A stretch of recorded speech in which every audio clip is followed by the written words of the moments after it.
जय हिंद दोस्तों। आज है 17 जनवरी की सभी शिफ्टों का एसएससी जीडी का एग्जाम समाप्त हो गया है। तो आज की इस वीडियो में हम लोग देखेंगे 17 जनवरी सभी सीटों पूछे गए जीके जिसके प्रश्न में एक्स्ट्रा डिटेल एक्सप्लेनेशन के साथ। इसका पीडीएफ आपको टेलीग्राम चैनल पर मिल जाएगा, लिंक डिस्क्रिप्शन में दिया गया है। तो चलिए वीडियो को शुरू करते हैं बिना किसी देरी के।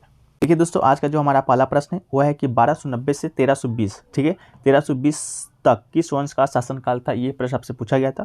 तो दोस्तों इसका राइट आंसर आपका हो जाएगा खिलजी या खिलजी वंश, एक तुर्क अफगान राजवंश था जिसने दिल्ली सल्तनत पर शासन किया था 1290 से और 1320 के बीच। लगभग 3 दशक तक भारतीय उपमहाद्वीप के बड़े हिस्से को कवर किया था। तो इसका राइट आंसर आपका क्या हो जाएगा दोस्तों, खिलजी वंश हो जाएगा, ठीक है। इसके अलावा खिलजी ने दिल्ली के इलवारी राजवंश के अधीन कार्य किया था और मलिक फिरोज खिलजी राजवंश के संस्थापक थे, जो मूल रूप से इलवारी राजवंश के पतन के दिनों के दौरान कैकवेवड के द्वारा नियुक्ति अलिज ए मुमालिक थे, ठीक है। तो इसका राइट आंसर हो जाएगा खिलजी वंश। इसके अलावा दोस्तों अगला है कि राज्यपाल बनने की न्यूनतम उम्र कितनी होनी चाहिए, ठीक है। ये आपका पूछा गया था, न्यूनतम उम्र पूछा गया था दोस्तों। तो आपको बता दें कि न्यूनतम उम्र पूछा गया था, तो इसका तो आपका राइट आंसर 35 वर्ष की आयु पूरी हो चुका, ये आपका बिल्कुल होना चाहिए। इसके अलावा भी राज्यपाल बनने की योग्यता है, पहला तो आपका भारत का नागरिक होना चाहिए, दूसरा आपको 35 वर्ष की आयु होना चाहिए। इसके अलावा वो राज्य सरकार या केंद्र सरकार या राज्यों के नियंत्रण के अधीन किसी सार्वजनिक उपक्रम के लाभ के पद पर ना हो और वो राज्य विधानसभा का सदस्य चुने जाने के योग्य हो। ये आपका दोस्तों राज्यसभा के सदस्य को बनने की योग्यताएं होती हैं। तो उम्र पूछा गया था, तो उम्र दोस्तों आपका 35 वर्ष बिल्कुल राइट आंसर हो जाएगा। लोकसभा का दोस्तों आपका सदस्य बनने के लिए उम्र आपका कितना चाहिए, तो लोकसभा के सदस्य बनने का उम्र दोस्तों आपका 25 साल होना चाहिए, ठीक है, और 25 साल होना चाहिए। इसके अलावा दोस्तों आपका राज्यसभा का सदस्य बनने के लिए दोस्तों आपका 30 साल होना चाहिए, ठीक है। ये दोस्तों 30 साल आपका ये कल के क्यूज में हमने कराया था, जो कि रात 9 बजे आपको मिलता है, उसको वीडियो के अंत में डिस्कस करेंगे, ठीक है। इसके अलावा दोस्तों आपका है कि वो पागल या दिवालिया घोषित न किया जा चुका हो, ठीक है। तो ये आपका राज्यपाल बनने की योग्यताएं होती हैं। एक क्वेश्चन देखिए पूछा गया था, गणेश चतुर्थी हिंदू कैलेंडर के अनुसार कौन से महीने में मनाया जाता है, ये क्वेश्चन पूछा गया था। तो दोस्तों आपका जो गणेश चतुर्थी है, गणेश उत्सव है का प्रारंभ हो चुका है। गणेश पुराण के अनुसार भाद्रपद महीने के शुक्ल पक्ष की चतुर्थ तिथि को भगवान गणेश का जन्म हुआ था। इसी कारण हर वर्ष भाद्रपद चतुर्थी तिथि पर भगवान गणेश का जन्म उत्सव जो कि बनाया जाता है। तो आपका क्या राइट आंसर हो जाएगा, भाद्रपद, ठीक है। तो हिंदू कैलेंडर के अनुसार पूछा गया था और बड़े ही धूमधाम उत्साह के साथ मनाया जाता है गणेश चतुर्थी, ठीक है। इसके अलावा दोस्तों पूछा गया था आपका अनुच्छेद 21 किससे संबंधित है, ठीक है। ये क्वेश्चन बहुत ही इजी प्रश्न पूछा गया था, ऐसा नहीं। क्वेश्चन का लैंग्वेज आपका था शिक्षा का अधिकार, मौलिक अधिकार 6-14 वर्ष के बच्चे के लिए कौन से अनुच्छेद में, तो अनुच्छेद 21 ए हो जाएगा राइट आंसर, ठीक है। संविधान के 66वां संविधान संशोधन के द्वारा जोड़ा गया था, 2002 ईस्वी में हुआ था, 21A। इसमें दोस्तों बोला गया था कि 6 से 14 वर्ष के सभी बच्चे को या बालकों को निःशुल्क शिक्षा अनिवार्य करना है। इस अधिकार को वैवाहिक रूप से संसद में निःशुल्क एवं अनिवार्य शिक्षा अधिनियम 2009 पारित किया गया था, ठीक है। चलिए अगला क्वेश्चन की ओर बढ़ते हैं। अगला क्वेश्चन देखिए पूछा गया था कोली नृत्य के संबंधित, कि कोली नृत्य कौन से राज्य से संबंधित है। तो आपको बता दें जो कोली नृत्य भारत के महाराष्ट्र राज्य का सबसे अधिक लोकप्रिय नृत्य है, ठीक है। ये नृत्य महाराष्ट्र की कोली जाति के नाम पर बना है। तो आपका तो इसका राइट आंसर महाराष्ट्र हो जाएगा। इसके अलावा और उनकी वेशभूषा और तौर तरीके से किया जाता है। कोली नृत्य समुद्र की लहरों की चाल और नाव की तरह किया जाता है, ठीक है। चलिए अगला क्वेश्चन को बढ़ते हैं दोस्तों। अगला क्वेश्चन देखिए पूछा गया था, एक क्वेश्चन देखिए पूछा गया वॉलीबॉल पूछा गया था या बेसबॉल पूछा गया था, ये दोनों में कन्फ्यूजन है, ठीक है। तो आप लोग बताइएगा वॉलीबॉल था कि बेसबॉल था। अभी हम सभी जो आपके टूर्नामेंट ये खेल है उस सभी खेलों का दोस्तों कितने टीम होते हैं सभी को डिस्कस करेंगे। तो वॉलीबॉल बेसबॉल दोनों को करेंगे। पहले वॉलीबॉल को कर लेते हैं। तो वॉलीबॉल टीम में दोस्तों 6 खिलाड़ी होते हैं और कई विकल्पों में सहित 6 से अधिक नहीं होते हैं, ठीक है। खेल शुरू होने से पहले प्रत्येक टीम के 3 खिलाड़ी अपने कोर्ट में अटैक लाइन को ठीक पीछे और 6 टीम पीछे खड़े होते हैं। तो एक साइड में आपका 6 खिलाड़ी होता है, इस बात को याद रखिएगा। इसके अलावा पूछा गया था पूछा जा सकता है या पूछा गया होगा बेसबॉल की। तो बेसबॉल में दोस्तों 2 टीम के बीच खेला जाने वाले खेले जो कि प्रत्येक टीम में 9 खिलाड़ी होते हैं। तो बेसबॉल पूछा हो गया तो एक साइड में 9 और आपका वॉलीबॉल में एक साइड में 6। तो एक साइड का पूछा गया था, किसी का भी पूछा गया हो आप लोग बताइएगा। इसके अलावा दोस्तों आपका बैडमिंटन में देख लेते हैं। तो बैडमिंटन में सिंगल्स में 2 और डबल में 4। फुटबॉल में दोस्तों प्रत्येक में 11 खिलाड़ी होता है, दो टीम खेलता है, 11 खिलाड़ी का। खो खो में दोस्तों आपका 2 टीम खेलता है, कितने खिलाड़ी का, 9 खिलाड़ी का। इसके अलावा दोस्तों आपका नेटबॉल की बात करेंगे तो नेटबॉल में दोस्तों आपका प्रत्येक 7 खिलाड़ी एक टीम में खेलता है, 2 टीम का। रग्बी फुटबॉल दोस्तों आपका 2 टीम का खेल है, 15 खिलाड़ी दोनों साइड होता है, 15-15।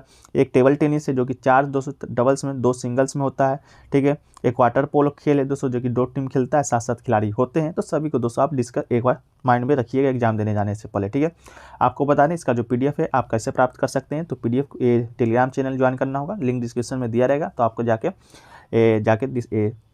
ज्वाइन हो जाइएगा। इसके अलावा टेलीग्राम पर जाकर अमन प्रयास जी के GS भी डालिएगा तो 3800 आपका सब्सक्राइबर होगा टेलीग्राम पर, फॉलो उसी को आप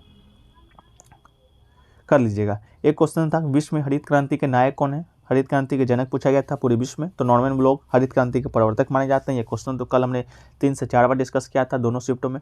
लेकिन भारत में हरित क्रांति लाने का श्रेय C सुब्रमण्यम को जाता है। MS स्वामीनाथन एक जाने वाले वनस्पति विज्ञानी थे जिन्होंने हरित क्रांति लाने के लिए S सुब्रमण्यम के साथ काम किया था। ठीक है, तो स्वामीनाथन दोस्तों भारत में हरित क्रांति का जनक कहलाता है और पूरे विश्व स्तर पर नॉर्मन ब्लॉक कहलाता है। हरित क्रांति का जो आपका पूरे विश्व में आपका शुरुआत कहाँ से हुआ था? तो मोरक्को से हुआ था। भारत में कहाँ से हुआ था? तो पंजाब से हुआ था। और एक क्वेश्चन और विश्व क्रांति से मैंने हरित क्रांति से देखने को मिला था कि भारत में सबसे ज़्यादा अधिक पैदावार किस खेती को मिला था? तो चावल आपका, चावल और गेहूं को हो जाएगा। ठीक है, चावल और गेहूं इसका राइट आंसर हो जाएगा। ठीक है, एक क्वेश्चन है कि पूछा गया था वर्तमान में विदेश सचिव कौन है? तो ये दोस्तों विदेश सचिव का जो पद होता है भारत सरकार के सचिव स्तर पर एक विदेश सेवाधिकारी के द्वारा आयोजित किया जाता है, विनय मोहन क्वात्रा। ठीक है, इसका राइट आंसर विनय मोहन क्वात्रा एक शास्त्रीय राजनयिक है जो कि वर्तमान में मई 2022 से भारत के विदेश सचिव के रूप में कार्यरत हैं, जो कि हर्षवर्धन श्रृंगला के उत्तराधिकारी हैं। 2 साल की अवधि बढ़ाई जा सकती है। तो आपका यही पूछा गया था मई 2022 तक भारत के विदेश सचिव कौन है? ठीक है, तो विदेश मोहन क्वात्रा। एक क्वेश्चन है कि क्वेश्चन पूरा बहुत डीप पूछा गया था, बहादुर शाह जफर और उनके बेटे को कहाँ से पकड़ा गया था? ठीक है, आपको मालूम होगा 1857 का क्रांति हुआ था जो कि बिल्कुल असफल हो गया था, उद्देश्य को पूरा नहीं कर पाए थे क्रांतिकारी और लोग।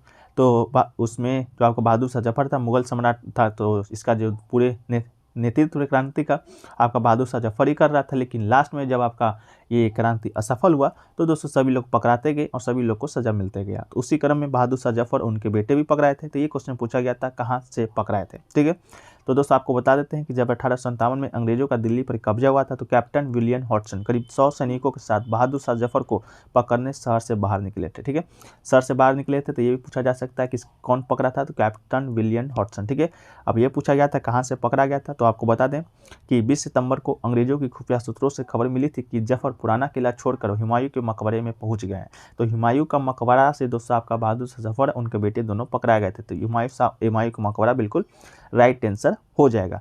लाल किला भी ऑप्शन में था। जब हॉटसन ने हुमायूं के मकबरे का रुख किया तो उनके दल पर अभी भी दिल्ली की सड़क पर मौजूद विद्रोही में से किसी ने फायर नहीं किया था। तो ये बात थी आपका उस समय की। तो आपका हुमायूं का मकबरा बिल्कुल राइट आंसर हो जाएगा। ये पकड़ा कर दोस्तों कहाँ भेजा गया था? तो आपको मालूम होगा रंगून, जो कि दोस्तों कहाँ पर है? म्यांमार में। ठीक है, उस समय राजधानी हुआ करता था। एक क्वेश्चन है पूछा गया था which minister inaugurated largest South Asian film festival. ठीक है, ये पूछा गया था। तो film bazaar the largest South Asian film market was inaugurated today in Goa by union minister Anurag Thakur. ठीक है, तो आपका क्या राइट आंसर हो जाएगा? अनुराग ठाकुर बिल्कुल राइट आंसर हो जाएगा। The initiative organize on sidelines for 15th international film festival of India encourages creative and financial collaboration between the South Asian and international film communities। ठीक है, तो आपका अनुराग ठाकुर एक यूनियन मिनिस्टर केंद्रीय मंत्री जो कि साउथ में एशियन फिल्म फेस्टिवल का उद्घाटन किया था। एक क्वेश्चन पूछा गया दोस्तों आपका परमाणु क्रमांक 12 किस तत्व का है? ये क्वेश्चन पूछा गया था। तो आपको बता दें सही उत्तर इसका हो जाएगा मैग्नीशियम। मैग्नीशियम एक रासायनिक तत्व है जिसका प्रतीक Mg होता है और इसका परमाणु संख्या 12 होता है। तो परमाणु द्रव्यमान भी जानिए, परमाणु द्रव्यमान आपका 24.305 U होता है। ठीक है, तो आपका 24 आपका आएगा ऑप्शन में, तो 24 पर क्लिक कर दीजिएगा। ठीक है, एक क्वेश्चन के पूछा गया था महासागर से एस टाइप का आकार किस महासागर का होता है? ठीक है, तो ये दोस्तों आप जब विश्व मानचित्र को बारीकी से देखिएगा तो एस अक्षर का आकार बनने वाला जो महासागर है अंटार्कटिक महासागर है। तो इसका राइट आंसर क्या हो जाएगा? अंटार्कटिक महासागर हो जाएगा। इसके अलावा आर्कटिक महासागर, बेरेंट्स सागर, नॉर्वेजियन सागर, ग्रीनलैंड सागर और डेनमार्क जल डमरू के मध्य से जुड़ा हुआ है और प्यूर्टो रिको गढ़ से जो लगभग 28,230 फीट गहरा है अंटार्कटिक महासागर का सबसे गहरा बिंदु है। ठीक है, इन सभी फैक्टर्स को आपको लेके जाना है। इसके अलावा ये वाणिज्य और व्यापार के मामले में सबसे व्यस्त महासागर भी है। ठीक है, तो आपका क्या राइट आंसर हो जाएगा? अंटार्कटिक महासागर। ठीक है, इसके अलावा भी और क्वेश्चन पूछे गए थे दोस्तों, जैसा कि आपका एक जानकी का प्रवाची सब पूछा गया था कि इनमें से कौन सा जो प्रवाची है जानकी का है, तो आपका उसका राइट आंसर क्या था? सीता था। ठीक है, तो इसके अलावा भी और क्वेश्चन पूछेंगे जो कि अभी तक तो मिल नहीं पाए, जैसे मिलेंगे उसको हम कमेंट सेक्शन में डालने का जरूर प्रयास करेंगे। एक क्वेश्चन देखिए दोस्तों पूछा गया था आपका संगीत नाटक अकादमी पुरस्कार 2022 किसे दिया गया? ठीक है, तो इसका आंसर में दोस्तों थोड़ा सा मेरे को डाउट है, लेकिन जतिन स्वामी स्टूडेंट के द्वारा बताया गया है। तो आप लोग बताइएगा कि संगीत नाटक अकादमी पुरस्कार 2022 में आपके ऑप्शन में क्या क्या दिया गया था। ठीक है, तो ये आपका स्टूडेंट के द्वारा बताया गया था, जतिन स्वामी को दिया गया था।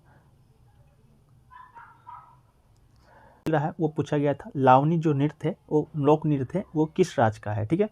तो लावनी नृत्य से संबंधित एक प्रश्न आपका आया था। तो लावनी बता दें आपको महाराष्ट्र राज्य का लोक नाट्य शैली है, तमाशा का एक अभिन्न अंग है। आज इसे महाराष्ट्र के सबसे लोकप्रिय प्रसिद्ध लोक नृत्य शैली के रूप में जाना जाता है। लावनी नृत्य की विषय वस्तु कहीं से भी ली जा सकती है, लेकिन वीरता, प्रेम, भक्ति और दुख जैसी भावनाओं को प्रदर्शित करने के लिए शैली उपयुक्त है, ठीक है। तो ओवरऑल आपका जो लावनी लोक नृत्य आपका नृत्य शैली आया था जो कि आपका महाराष्ट्र से संबंधित हो, तो बिल्कुल राइट आंसर आपका महाराष्ट्र हो जाएगा, ठीक है। चलिए अगला क्वेश्चन की ओर बढ़ते हैं। अगला क्वेश्चन देखिए पूछा गया था 2018 का एशियाई खेल से संबंधित प्रश्न आया था कि कितने देशों ने उस खेल में भाग लिया था, ठीक है। तो बता दें दोस्तों आपका 2018 का जो एशियाई खेल हुआ था 18वें एशियाई खेल था जो कि जकार्ता पालेम्बंग 2018 के नाम से भी जाना जाता है। जकार्ता दोस्तों कहाँ है, इंडोनेशिया में, ठीक है। तो ये भी क्वेश्चन बन चुका है कि आपका ये कहाँ है, तो आपका जब कहाँ हुआ था तो आपका इंडोनेशिया में ये खेल आयोजित किया गया था। इसके अलावा आपका संपूर्ण एशिया की सबसे बड़ी बहु खेल प्रतियोगिता जिसका आयोजन 18 अगस्त 2018 से 2 सितंबर 2018 के मध्य इंडोनेशिया के जकार्ता पालाम्बेंग शहर में हुआ था। प्रतिभागी देश की बात करें तो ये आपका क्वेश्चन बना था। तो टोटल प्रतिभागी देश आपका 45 है, तो 45 इसका राइट आंसर आपका हो जाना चाहिए, ठीक है। इसके अलावा दोस्तों आप बता दें कि कितने खेल स्पर्धाएं थी या कितना खेल से ये खेला गया था, ये भी क्वेश्चन आपका बना है। तो टोटल उसमें 40 खेल खेला गया था और स्पर्धाएं की बात करेंगे तो 465 स्पर्धाएं थी, ठीक है। तो ओवरऑल आपका देश पूछा गया था, तो आपका देश आपका कितना हो जाएगा 45 सही होगा, ठीक है। इसके अलावा दोस्तों आपका 2018 का हॉकी विश्व कप भी खेला गया था पुरुष वाला, तो इसको भी शॉर्ट में देख लेते हैं। ये आपका 18वां संस्करण ये भी था। आयोजन 28 नवंबर से 16 दिसंबर के बीच भुवनेश्वर उड़ीसा में खेला गया था। अभी 2023 में भी हॉकी विश्व कप हो रहा है, वो भी दोस्तों आपका उड़ीसा भारत में खेला जा रहा है। उसमें दोस्तों आपका 16 टीमों ने भाग लिया था, इस बात को भी याद रखिएगा। और आपका इस बात से और इसका जो विजेता टीम है आपका देख लीजिए, विजेता टीम आपका बेल्जियम था, वो विजेता नीदरलैंड था, तृतीय स्थान आपका ऑस्ट्रेलिया का आया था। तो इसको भी दोस्तों आपको याद रख के ही जाना है, ठीक है। एक क्वेश्चन ये पूछा गया था आपका उत्तर प्रदेश की राजधानी लखनऊ है, तो उड़ीसा का राजधानी पूछा गया था। हालांकि ये क्वेश्चन आपका रीजनिंग में बना था, तो उड़ीसा की राजधानी आपका क्या हो जाता है, भुवनेश्वर हो जाता है। तो इसको भी ले लिए हैं जीके के तौर पर, क्या पता अगला जो आपका शिफ्ट में आपका उड़ीसा का ही राजधानी पूछ दिया जाए। एक क्वेश्चन देखिए पूछा गया था एन बीरेन सिंह आपके मुख्यमंत्री कहाँ के बने हैं हाल ही में, 2022 का ये बात है।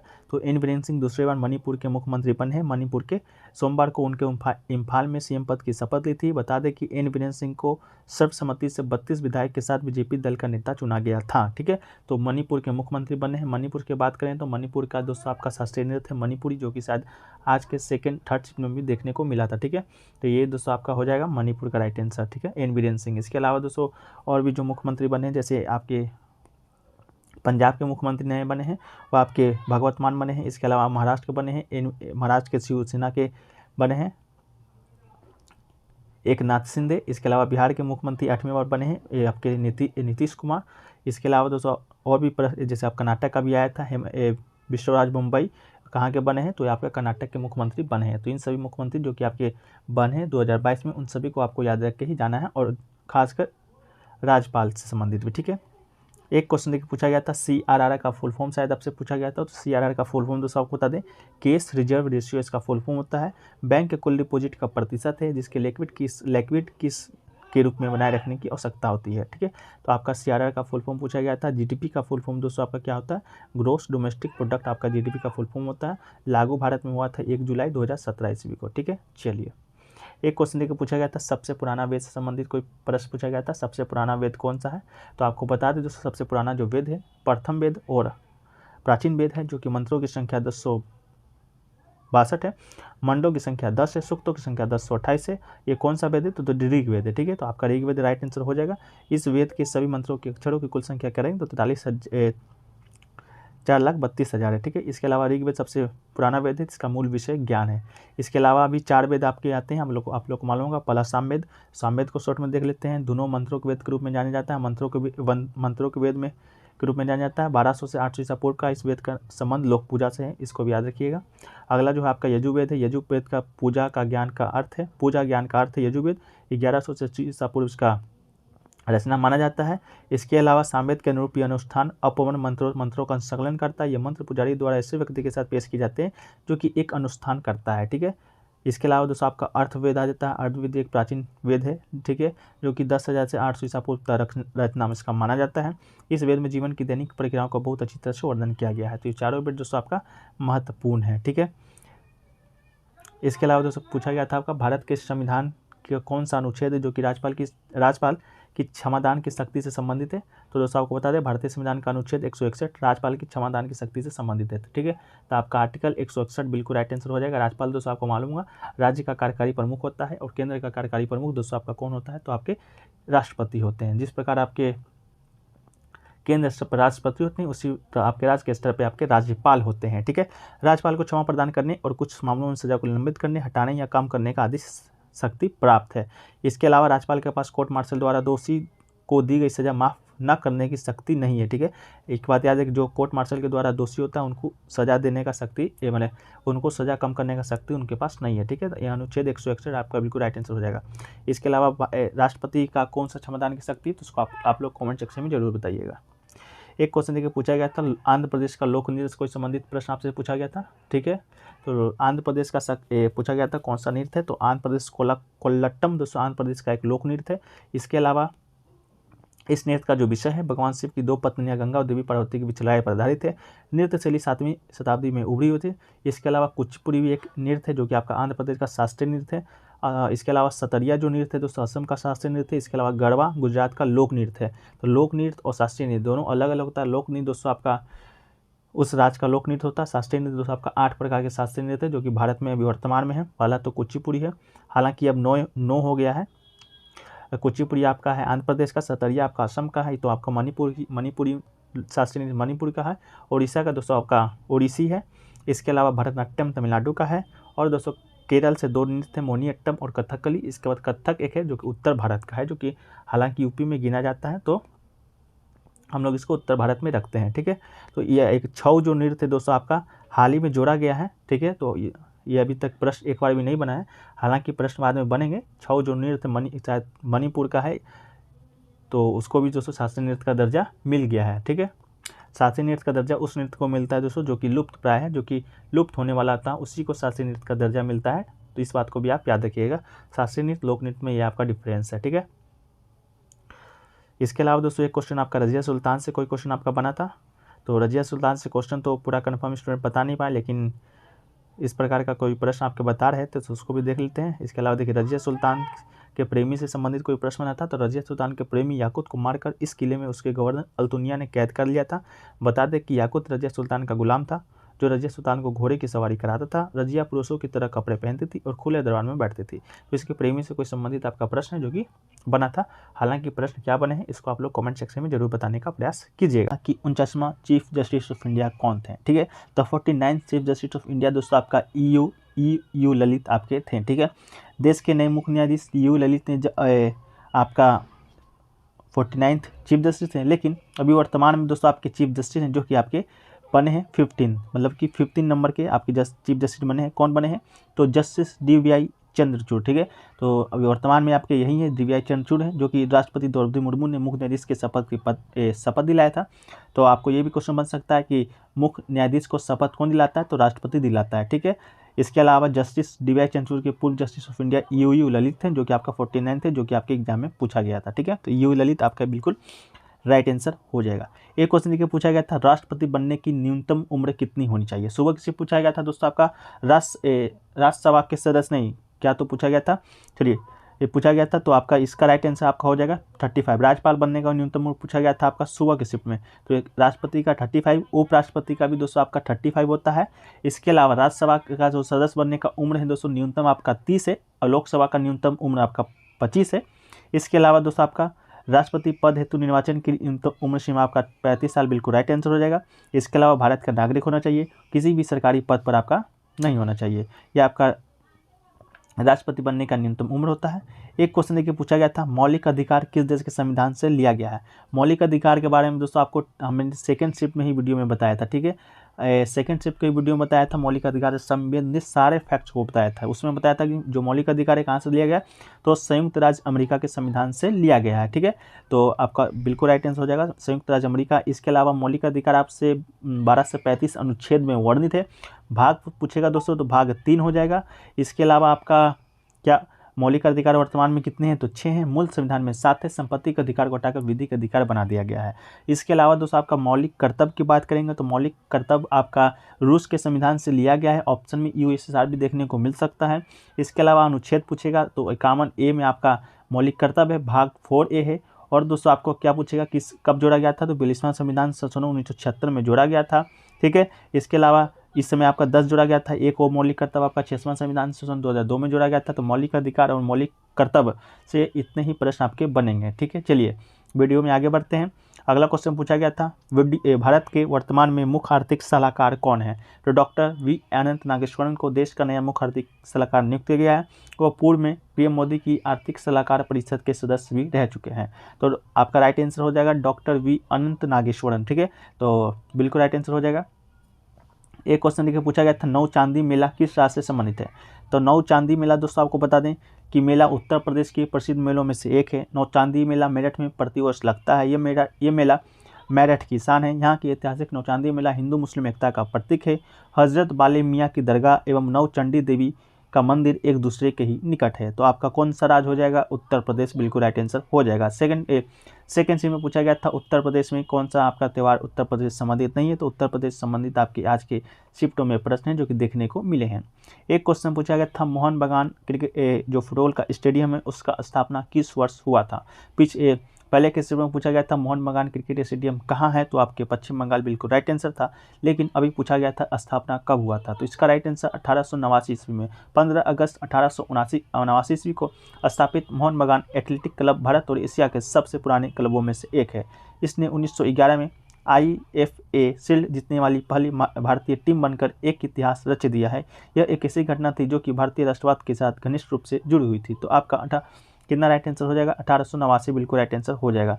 इसके अलावा मोहन बागान फुटबॉल स्टेडियम ने 5 बार नेशनल लीग, आई लीग और फेडरेशन कप रिकॉर्ड 14 बार जीता है और इस क्लब का क्रिकेट और हॉकी जैसे अन्य खेलों में प्रसिद्ध इतिहास रहा है। ठीक है, चलिए अगला क्वेश्चन पूछते हैं। अगला क्वेश्चन पूछा गया था जतिन गोस्वामी किस नृत्य से संबंधित है। ठीक है, तो जतिन गोस्वामी के सुबह किस्म पूछा गया था दोस्तों, इन्हें साहित्य अकादमी पुरस्कार दिया गया था। तो जतिन गोस्वामी भारत नर्तक और कोरियोग्राफर जिन्हें शास्त्रीय नृत्य सतरिया के प्रमुख प्रतिपादकों के रूप में जाना जाता है। तो आपका बिल्कुल राइट आंसर हो जाएगा जतिन गोस्वामी किस नृत्य शास्त्रीय नृत्य से सतरिया। अब बात रही सतरिया नृत्य का, ये किस राज्य से संबंधित है, कि आपका किस राज्य से संबंधित है, तो आपका असम इसका बिल्कुल राइट आंसर हो जाएगा। इसके अलावा इस स्टूडेंट का कहना था मणिपुर का भी शास्त्रीय नृत्य पूछा गया है। तो दोस्तों आपको बता दें मणिपुर का शास्त्रीय नृत्य उनके नाम में ही है, मणिपुरी। इसके अलावा एक और शास्त्रीय नृत्य है जो कि उसके नाम में है, उड़ीसा का ओडिसी शास्त्रीय नृत्य है। इसके अलावा कुचिपुड़ी आंध्र प्रदेश, भरतनाट्यम आपका तमिलनाडु, कथक उत्तर भारत का। इसके अलावा दोस्तों आपका केरल का 2 हो जाता है, मोहिनीअट्टम और दोस्तों कथक के लिए आपका केरल का हो जाता है। इसके अलावा दोस्तों यही आपके 8 जो शास्त्रीय नृत्य हैं। ठीक है, तो जतिन गोस्वामी का संबंध सतरिया से है। हिंदी का क्वेश्चन देखिए पूछा गया था अपमान का विलोम शब्द होता है, तो अपमान का विलोम शब्द मान या सम्मान। आप किसी का अपमान करते हैं उसके विलोम हो जाता है आप किसी का मान या सम्मान करते हैं। एक क्वेश्चन ये रीजनिंग से पूछा गया था मगरमच्छ किस वर्ग का है। ठीक है, तो मगरमच्छ पूछा गया था, तो मगरमच्छ रेप्टिलिया वर्ग के सबसे बड़े जंतुओं में से एक है। ठीक इसी के सिमिलर क्वेश्चन एक आपका जीएस में भी पूछा गया था, वो पूछा गया था ऑक्टोपस किस वर्ग का है। तो ऑक्टोपस या अष्टबाहु मोलास्का संघ का एक समुद्र प्राणी है। तो इसका राइट आंसर क्या हो जाएगा, मोलास्का बिल्कुल राइट आंसर हो जाएगा। इसे रात्रिचर जीव को डेविल फिश भी कहते हैं। इसी संघ में घोंगा, सीप, शंख इत्यादि जीव भी हैं। अष्टबाहु की गणना शीर्षपाद वर्ग में की जाती है। तो ये आपका इसका राइट आंसर क्या हो जाएगा, मोलास्का बिल्कुल राइट आंसर हो जाएगा। ठीक है, चलिए अगले क्वेश्चन की ओर बढ़ते हैं। अगला क्वेश्चन दोस्तों से देखते हैं। अगला क्वेश्चन पूछा गया था पहली पंचवर्षीय योजना का उद्देश्य क्या था। इस शिफ्ट में पंचवर्षीय योजना से 2 प्रश्न आपके बने हैं, तो कोशिश करेंगे दोस्तों आज रात को पंचवर्षीय योजना से जितने भी आपके प्रश्न बनते हैं उन सभी प्रश्नों को लेकर आने का। तो चैनल को सब्सक्राइब कर लीजिएगा, नोटिफिकेशन बेल को ऑल पे जरूर से जरूर क्लिक कर लीजिएगा। तो पहली पंचवर्षीय योजना का उद्देश्य देश का कृषि विकास था। दूसरी योजना का उद्देश्य देश का औद्योगिक विकास था और तीसरी योजना का उद्देश्य अर्थव्यवस्था को स्वतंत्र बनाना था। तो आपका कृषि का विकास बिल्कुल राइट आंसर हो जाएगा पहली पंचवर्षीय योजना का। उसी तरह दूसरी पंचवर्षीय योजना का उद्देश्य औद्योगिक विकास और तीसरी का अर्थव्यवस्था को स्वतंत्र बनाना। इसके अलावा चौथी पंचवर्षीय योजना का उद्देश्य विकास के साथ अस्थिरता और आत्मनिर्भरता की उपलब्धि प्राप्त करना था। ठीक है, अब बात रही पंचवर्षीय योजना पहला का, तो शुरू कब हुआ था, तो 1951 में शुरू हुआ था पंचवर्षीय योजना। चला कब से था, तो 1956 तक चला था। इसके अलावा किसके कार्यकाल में या किसके प्रधानमंत्री में, तो जवाहरलाल नेहरू देश के पहले प्रधानमंत्री थे, उन्हीं के कार्यकाल में ये पहली पंचवर्षीय योजना शुरू हुआ था और 1956 तक आपका चला था। इसके अलावा दूसरी पंचवर्षीय योजना आपका 56 से 61 तक चला था। इसके अलावा दोस्तों क्वेश्चन पूछा गया था 8वीं पंचवर्षीय योजना का समय भारत के प्रधानमंत्री कौन थे, तो इसका राइट आंसर दोस्तों आपके पीवी नरसिम्हा राव बिल्कुल राइट आंसर हो जाएंगे। पीवी नरसिम्हा राव भारत के 12वें प्रधानमंत्री रह चुके हैं। उन्हीं के कार्यकाल में 8वीं पंचवर्षीय योजना को क्रियान्वयन किया गया था। 8वीं पंचवर्षीय योजना का जो आपका कार्यकाल है 1974 से 1979 तक रहा था। अध्यक्ष आपके नरसिम्हा राव थे, जो आपके प्रधानमंत्री होते थे, वही पंचवर्षीय योजना का अध्यक्ष भी होता था। इसके अलावा एक उपाध्यक्ष होता है, जो कि उस समय आपके प्रणब मुखर्जी थे। तो इसी तरह से सभी पंचवर्षीय योजनाओं को हम आज के वीडियो में लेकर आएंगे, तो चैनल को सब्सक्राइब जरूर कर लेना है आपको। एक क्वेश्चन पूछा गया था स्वच्छ भारत मिशन किस वर्ष शुरू हुआ था, तो स्वच्छ भारत मिशन दोस्तों आपको बता दें कि भारत सरकार के द्वारा आरंभ किया गया राष्ट्रीय स्तर का अभियान था, जिसका उद्देश्य गलियों, सड़कों तथा अधोसंरचना को साफ सुथरा करना, कूड़ा साफ रखना। ये अभियान 2 अक्टूबर 2014 ईस्वी को शुरू किया गया था। 2 अक्टूबर को आपको मालूम होगा किसकी जयंती हम लोग मनाते हैं, तो महात्मा गांधी, राष्ट्रपिता महात्मा गांधी जी की जयंती मनाते हैं। उन्हीं के जन्मदिवस के अवसर पर आपका राष्ट्रीय स्वच्छ भारत मिशन शुरू किया गया था। इसके अलावा राष्ट्रपिता महात्मा गांधी ने देश को दारिद्र्य से मुक्त कराया था, परंतु स्वच्छ भारत का उनका सपना पूरा नहीं हो सका था। तो महात्मा गांधी ने अपने आसपास के लोगों को स्वच्छता बनाए रखने संबंधी शिक्षा प्रदान करने को राष्ट्र को एक उत्कृष्ट संदेश दिया था। तो उन्हीं के जन्मदिवस पे आपका स्वच्छ भारत मिशन को लॉन्च किया गया था। तो आपके ऑप्शन में 2014 था, बिल्कुल राइट आंसर था। उसके अलावा 15, 16, 17 भी आपके ऑप्शन में देखने को मिला था। इसके अलावा एक क्वेश्चन पूछा गया था हिमाद्री का पर्यायवाची शब्द क्या होगा, तो दोस्तों आपको बता दें हिमाद्री का पर्यायवाची शब्द आपका क्या होता है, तो नागपति, नगाधिराज, हिमालय, हिमगिरी, हिमाचल और गिरिराज, पर्वतराज और नगेश, ये आपके हिमाद्री का पर्यायवाची शब्द होता है। ठीक है, एक क्वेश्चन दोस्तों और पूछा गया था, सबसे इंपॉर्टेंट क्वेश्चन आज के शिफ्ट का पूछा गया था, या सबसे कहिए तो टफेस्ट क्वेश्चन पूछा गया था ओलंपिक 2020 के बारे में, कि टोक्यो ओलंपिक 2020 में दोस्तों आपके ओलंपिक का जो मशाल है वो किसने जलाया था, तो ओलंपिक मशाल दोस्तों आपका टॉर्च आपको ऑप्शन में देखने को मिला होगा, टॉर्च बियरर। ठीक है, टॉर्च बियरर कोराकाकी ने टोक्यो 2022 के लिए शुरू की रिले। ठीक है, तो ये दोस्तों आपका ओलंपिक का मशाल जलाई थी, तो आपका बिल्कुल राइट आंसर हो जाएगा टॉर्च बियरर। इसको याद कैसे रखिएगा, मशाल जलाना मतलब प्रकाश देना, प्रकाश कौन देता है, टॉर्च देता है, तो टॉर्च बियरर से दोस्तों आप इसके याद भी रख सकते हैं। ठीक है,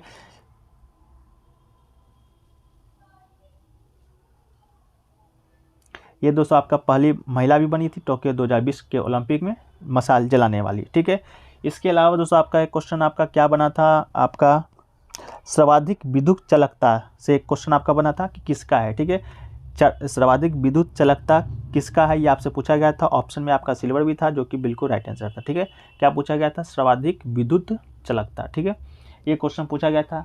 इसके अलावा दोस्तों अंगता कोई नृत्य पूछा गया था। एक क्वेश्चन दोस्तों आपका बहुत इंपॉर्टेंट पूछा गया था, आपका जनरल डायर से संबंधित कोई प्रश्न पूछा गया था। ठीक, हालांकि स्टूडेंट को याद नहीं आ पाया है, जनरल डायर ने किसी चीज़ का स्थापना किया था, उसी का वर्ष पूछा गया था। तो आप लोग कमेंट सेक्शन में जरूर बताइएगा, जो लोग भी एग्जाम देकर आ रहे हैं। ठीक है, पूछा गया था अनुच्छेद 25 से अनुच्छेद 28 किससे संबंधित है। ठीक है, तो दोस्तों आपको मालूम होगा मौलिक अधिकार 12 से 35 अनुच्छेद में आता है, उसी में सम्मिलित है दोस्तों आपका अनुच्छेद 25 से 28, जो कि दोस्तों आपका धार्मिक स्वतंत्रता का अधिकार प्रदान करता है। तो आपका राइट आंसर हो जाएगा धार्मिक स्वतंत्रता का अधिकार। ठीक है, किंतु ये समस्त नागरिकों को किसी भी धर्म में विश्वास रखने तथा अपनी पसंद के अनुसार उपासना करने की पूर्ण स्वतंत्रता प्रदान करता है। यह स्वतंत्रता संविधान के द्वारा धर्म की स्वतंत्रता को मौलिक अधिकार अनुच्छेद 25 से 28 के अंतर्गत प्रदान की गई है। ठीक है, आपको बता दें मौलिक अधिकार से संबंधित सारे फैक्ट्स, तो आपको मौलिक अधिकार पहली बार तो किस संविधान से लिया गया है, तो USA मतलब संयुक्त राष्ट्र अमेरिका के संविधान से लिया गया है, अनुच्छेद 12 से 35 में होता है। और टोटल अभी आपका 6 प्रकार के मौलिक अधिकार हमारे पास हैं वर्तमान में। मूल संविधान में 7 थे, लेकिन संपत्ति का अधिकार हट गया था, वर्तमान में 6 हैं। उसी में से एक आपका धार्मिक स्वतंत्रता का अधिकार है, जो कि अनुच्छेद 25 से अनुच्छेद 28 तक आपका आता है, भाग 3 में है। और ठीक, चलिए अगला जो क्वेश्चन देखिए पूछा गया था, उत्तर प्रदेश का कौन सा त्यौहार नहीं है। ठीक है, कोई क्वेश्चन पूछा गया था, 4 ऑप्शन दिया गया था, उसमें से पूछा गया था उत्तर प्रदेश का इनमें से कौन राजकीय त्यौहार नहीं है। तो एक त्यौहार जो आपका दिया गया था शायद हॉर्नबिल था, जो कि आपके नागालैंड का त्यौहार था, वो बिल्कुल राइट आंसर है। इसके अलावा उत्तर प्रदेश का जो त्यौहार है उसमें से आपका रक्षाबंधन है, बैसाखी है, पूर्णिमा है, दशहरा है, कृष्ण जन्माष्टमी है, रामनवमी है, गणेश चतुर्थी है, दीपावली है, शिवरात्रि है, होली है, ईद है, शब बारात है, नववर्ष आदि, क्रिसमस, बुद्ध पूर्णिमा, ये सभी त्यौहार दोस्तों उत्तर प्रदेश में मुख्य रूप से मनाए जाते हैं। फर्स्ट शिफ्ट में आपका पूछा गया था गणेश चतुर्थी से संबंधित कि हिंदू कैलेंडर के अनुसार कौन से महीने में मनाया जाता है। ठीक है, तो त्योहारों से संबंधित जो प्रश्न है आपके हर शिफ्ट में बन रहे हैं। ठीक है, चलिए एक क्वेश्चन देखिए पूछा गया था दोस्तों, सितारा देवी का संबंध किस शास्त्रीय नृत्य से है। ठीक है, तो सितारा देवी के बारे में बात करें दोस्तों, तो ये आपके पहली बार तो ये कथक नृत्य से संबंधित है। कथक नृत्य दोस्तों आपका कहाँ का शास्त्रीय नृत्य है, तो यूपी या ऑप्शन में आपको कभी कभी मिलेगा उत्तर भारत का। ठीक है, तो कथक वहीं का शास्त्रीय नृत्य है। इनके अलावा सितारा देवी जी को संगीत नाटक अकादमी पुरस्कार से भी सम्मानित किया गया है, कब, तो 1959 ईस्वी में। पद्मश्री से भी सम्मानित किया गया है, कब, 1975 ईस्वी में। और दोस्तों कालिदास सम्मान भी इन्हें दिया गया है 1994 ईस्वी में। तो इस प्रकार के प्रश्न दोस्तों आपके बनते हैं कि 1975 में सितारा देवी को कौन सा पुरस्कार सम्मानित किया गया है। तो इन टाइप से भी प्रश्न दोस्तों आपके एसएससी के एग्जाम में देखे गए हैं। इसके अलावा कथक देवी के बारे में बात करेंगे तो प्रसिद्ध कथक नृत्यांगना है, जो कि मात्र 16 वर्ष की थी। तब उनके नृत्य को देखकर रविन्द्रनाथ टैगोर ने उन्हें नृत्य सामग्री कहकर संबोधित किया था। उन्होंने भारत तथा विश्व के भागों में नृत्य का प्रदर्शन किया है। ठीक है, चलिए एक क्वेश्चन देखिए दोस्तों पूछा गया था, शायद ये क्वेश्चन कि महाराष्ट्र में दरबार हॉल का उद्घाटन किसने किया था। तो महाराष्ट्र में दोस्तों आपके राजभवन में दरबार हॉल का उद्घाटन किया गया है अभी हाल ही में। तो वो उद्घाटन दोस्तों आपके किए हैं रामनाथ कोविंद ने। ठीक है, तो रामनाथ कोविंद ने वहाँ के राजभवन में बनाए गए नए दरबार हॉल का उद्घाटन किया है। इस दौरान उनकी पत्नी सविता कोविंद भी मौजूद रही थी। तो ये क्वेश्चन थोड़ा सा डाउटफुल है, अगर आपको आया था तो ठीक है, नहीं आया था तो बताइएगा क्या आया था। लेकिन महाराष्ट्र से कोई उद्घाटन से संबंधित प्रश्न आपको देखने को मिला ही था। ठीक है, एक क्वेश्चन देखिए दोस्तों पूछा गया था, सबसे ज़्यादा पृष्ठ तनाव आपका किसका होता है। ऑप्शन दोस्तों आपको दिया गया था एसिड का। ठीक है, एसिड मतलब एसिड का ही 4 ऑप्शन दिया गया था, मिथेनॉल एसिड, मिथेनॉल एसिड, इस प्रकार करके। तो ऑप्शन तो प्राप्त नहीं हो पाए हैं, इस कारण इसका आंसर अभी तक नहीं मालूम चल सका है। तो आप लोग जो भी एग्जाम दे कर आ रहे हैं इनका ऑप्शन मालूम है तो कमेंट सेक्शन में जरूर बताने का प्रयास कीजिएगा। एक क्वेश्चन देखिए दोस्तों पूछा गया था, शुंग वंश का स्थापना किसने किया था। ये क्वेश्चन दोस्तों 4 से 5 बार दोस्तों अभी रिपीट हो चुका है, शुंग वंश की स्थापना किसने किया था। तो दोस्तों बात कर लेते हैं शुंग वंश का। तो इसका स्थापना 187 ईसा पूर्व में कब हुआ था। 187 ईसा पूर्व में मौर्य साम्राज्य के अंतिम राजा वृहदत्त को मारकर पुष्यमित्र शुंग ने किया था। ठीक है, तो पुष्यमित्र शुंग इसका राइट आंसर हो जाएगा। मौर्य साम्राज्य के अंतिम राजा ये भी प्रश्न दोस्तों आपका बन चुका है, वृहदत्त होता है। ठीक है, इसके अलावा मौर्य साम्राज्य का स्थापना किसने किया था दोस्तों, तो मौर्य वंश का स्थापना किसने किया था, तो ये आपका किया था चंद्रगुप्त मौर्य ने। ठीक है, और ये भी पूछा गया था कि मौर्य वंश से पहले किस वंश का शासक था, तो नंद वंश का शासक था, जिसे चंद्रगुप्त मौर्य ने नंद वंश के अंतिम जो राजा थे धनानंद, उसको मारकर मौर्य वंश का स्थापना किया था। ये सभी जो आपके मौर्य वंश, शुंग वंश, हर्यक वंश, ये सभी जो संबंधित है दोस्तों आपका मगध से संबंधित है। मगध जो आपका जनपद था, महाजनपद था, वहीं पर शासन क्या करते थे। मगध में कुल 7 राजवंशों ने शासन किया था। उसी पर हर्यक है, नंद है, शुंग है, मौर्य है, कण्व है, शक है, ये सब दोस्तों आपके शासन मगध जनपद पे किए थे। ठीक है, एक क्वेश्चन देखिए पूछा गया था दोस्तों, बसवराज बुम्बई किस राज्य के मुख्यमंत्री हैं वर्तमान में। तो ये तो दोस्तों आपके कर्नाटक के मुख्यमंत्री हैं, कौन, बसवराज बुम्बई। इसके अलावा दोस्तों हाल ही में जो भी मुख्यमंत्री बने हैं, पहला तो आपका हो जाता है कहाँ का, तो पंजाब का मुख्यमंत्री दोस्तों अभी हाल ही में बने हैं भगवंत मान जी। इसके अलावा दिल्ली के मुख्यमंत्री केजरीवाल हैं। इसके अलावा महाराष्ट्र के मुख्यमंत्री आपके शिवसेना के थे एकनाथ शिंदे। इसके अलावा दोस्तों अभी और भी जो मुख्यमंत्री बने हैं, जैसे बिहार के 8वीं बार जो मुख्यमंत्री बने हैं आपके नीतीश कुमार। तो इन मुख्यमंत्री से संबंधित जो प्रश्न है आपके हर शिफ्ट में दोस्तों आपके आते रहते हैं। तो इन एक बार आप सभी मुख्यमंत्रियों को देख लीजिएगा तथा उनके राज्यपालों को। ठीक है, एक देखिए संबंधित कोई आपका प्रश्न आया था लेग वाईकरण से संबंधित। लेग वाई आपका ऑप्शन में दिया गया था, जो कि बिल्कुल राइट आंसर था। तो आपको लेग वाई के बारे में बता देते हैं। क्रिकेट में लेग वाई एक प्रकार का अतिरिक्त रन है ये बल्लेबाज करने वाली टीम के द्वारा बनाया गया एक रन है यदि बल्लेबाज ने गेंद को उनके बल्ले से नहीं मारा लेकिन गेंद बल्लेबाज के शरीर या सूक्ष्म गेंद से टकराई है ये क्रिकेट नियम के अनुसार 23 के अनुसार ये आपका एक रन है जो कि दिया जाता है। तो इस तरह का कोई प्रश्न पूछा गया था आपका, तो इसका राइट आंसर क्या था? तो दोस्तों आपका लेग बाय राइट आंसर था। ठीक है, इसके अलावा दोस्तों पूछा गया था क्वेश्चन, यूपी के आजमगढ़ से कौन आपके सांसद चुने गए हैं? तो यूपी के आजमगढ़ से बीजेपी के जो सांसद है दिनेश लाल यादव निरोवा ने आज बतौर लोकसभा सदस्य की शपथ ली है। जब वो शपथ लेने आए थे तो उनके चेहरे पे मुस्कान थी। रक्षा मंत्री राजनाथ सिंह और पीएम मोदी देखने से खुश दिख रहे थे। तो आपका निरोवा बिल्कुल राइट आंसर हो जाएगा। यूपी के लोकसभा से आजमगढ़ के लोकसभा क्षेत्र से कौन चुनाव जीते हैं? तो आपके निरहुआ लाल यादव। ठीक है, एक क्वेश्चन देखिए दोस्तों, आपका जनगणना से भी संबंधित प्रश्न आया था। क्वेश्चन तो क्लियर पता नहीं चल पाए, लेकिन देखिए जनगणना किसके आधार पर किया जाता है, कुछ इस तरह के प्रश्न शायद आपसे पूछे गए थे। तो दोस्तों आपको बता दें, जो जनगणना है वो आपका साल 1931 तक भारत में जातीय जनगणना होती थी, लेकिन 1941 में जनगणना के समय जातीय आधारित डेटा जुटाया जरूर गया था, लेकिन प्रकाशित नहीं किया गया था। ठीक है, इसके अलावा जो आपका 1951 से 2011 तक की जो जनगणना है, हर बार अनुसूचित जाति अनुसूचित जनजाति का डेटा दिया गया, लेकिन ओबीसी और दूसरी जातियों का नहीं। तो आप देख लीजिएगा इससे संबंधित क्या आपके ऑप्शन आए थे, तो आप लोग कमेंट सेक्शन में एक बार जरूर बताने का प्रयास कीजिएगा। ठीक है, चलिए अगला क्वेश्चन की ओर दोस्तों बढ़े। अगला क्वेश्चन देखिए पूछा गया था प्रति व्यक्ति आय दोस्तों के बारे में, कि प्रति व्यक्ति आय दोस्तों कैसे निकालते हैं। ठीक है, तो प्रति व्यक्ति आय का जो आपका निकालने का जो चीज होता है, इसका अनुमान है उस क्षेत्र में रहने वाले सभी लोगों की आय को जोड़कर क्षेत्र की कुल जनसंख्या से विभाजित करके लगाता है। ठीक है, मान लीजिए किसी क्षेत्र का आय 100 रुपया है और आपका उसका जो जनसंख्या आपका 20 है, तो वो दोस्तों आपको डिवाइड कर दीजिएगा, तो आपका जो प्रति व्यक्ति आय है वो आपका निकल जाएगा। ठीक है, तो आपका ऑप्शन में क्या दिया गया था, ऑप्शन का तो लैंग्वेज थोड़ा सा आपका डिफरेंट होगा, लेकिन इसी प्रकार से संबंध कोई ऑप्शन आपको दिया गया होगा। ठीक है, चलिए अगला क्वेश्चन है दोस्तों आपका, देखिए हिंदी से पूछा गया था आपका पयोद का पर्यायवाची शब्द पूछा गया था। ठीक है, तो पयोद का जो पर्यायवाची शब्द होता है आपका दोस्तों आपको बता दें, बादल, जलधर, पयोद, पयोधर, धन। ये दोस्तों जो आपके जलधर शायद आपके ऑप्शन में भी दिया गया था, जो कि बिल्कुल राइट आंसर था। ठीक है, तो पयोद का पर्यायवाची शब्द आपका जलधर हो जाएगा। इसके अलावा पूछा गया दोस्तों गंगा का पर्यायवाची शब्द इनमें से कौन सा नहीं है? भागीरथी, मंदाकिनी और देवनंदी आपके ऑप्शन में दिया गया था। एक ऑप्शन क्या दिया गया था वो लोग तो आप ही कॉमेंट सेक्शन में जरूर बताने का प्रयास है, जो कि कीजिएगा। तो गंगा का पर्यायवाची शब्द दोस्तों आपका भागीरथी होता है, मंदाकिनी होता है, भागीरथी, सुश्रुता, देवनंदी, विष्णुपति, विष्णुपंखा, देवपका, दुर्नंदा, देवनदी, जाह्नवी, सुश्री, अमरतरंगिनी, नदीश्वरी, त्रिपथगा, ये सभी जो आपके पर्यायवाची शब्द हैं ये सभी आपके कहाँ के? तो गंगा के पर्यायवाची शब्द हैं। ठीक है,